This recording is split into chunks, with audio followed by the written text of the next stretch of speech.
Do you ever sneeze when you walk into sunlight? Around a third of all people will uncontrollably sneeze when they enter a brightly lit environment, such as when they go outdoors from a dim building. It's a phenomenon that has baffled scientists for thousands of years.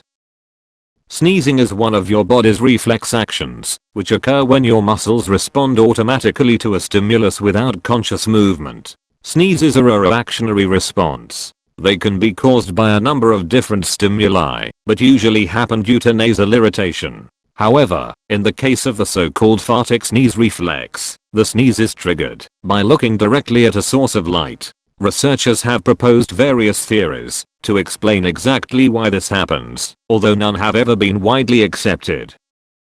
Most scientists now believe that the photic sneeze reflex may be the result of some crossed wires in the brain. The optic nerve that senses light is located right next to the trigeminal nerve that controls sneezing. When the optic nerve sends electrical impulses to the brain, the signal triggers the trigeminal nerve, confusing the brain into thinking the nose is irritated and a sneeze is necessary.